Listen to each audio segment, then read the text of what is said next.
In this video, we will look at how to record a polling step in Clarity LIMS. On the screen is a queue view of a library polling step in the Clarity LIMS web interface. To start, just as we have done in the other steps, go ahead and select the samples you want to include in the polling step and place them into the ice bucket. Click View Ice Bucket to confirm. Also choose the destination container, and then click Begin Work. The first screen after you click Begin Work will show you the polling page. This is where you can design your polling strategy, and via the graphical interface, drag and drop the form of the polls. Let's say we want to create 5 polls for these 18 samples. I will click the Add button to have 5 polls created first. Then, I will select the samples I want to use for poll number 1. This can be done by selection on the plate map or in the sample list.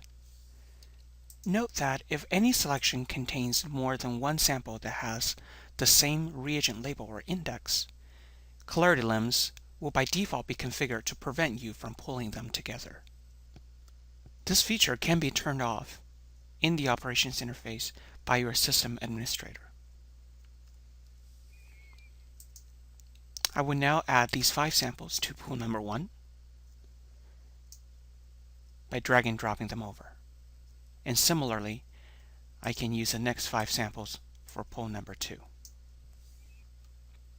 After all samples have been added to a pool, I can click on the pool ID to change the name of the pool and check on the content of that pool. I can also use the print button to get a full page of how these samples are pulled within the LIMS interface. I can then bring this to my bench and complete the pipetting work for pulling. Next, I can click on the Place Samples button to assign these newly created pools onto well locations of a container.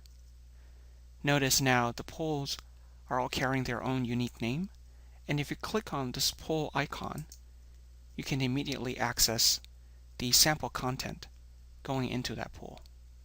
If you need to check on the sample history for any sample that's included in this pool, you can simply click on the sample name, and LIMS will take you to the submitted sample record for this sample, and you can expand to view the sample history.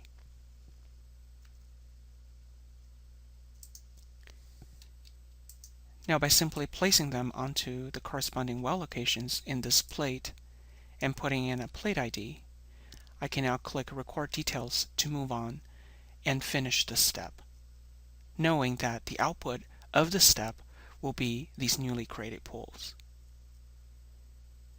This is how you record a polling step in Clarity LIMS web interface.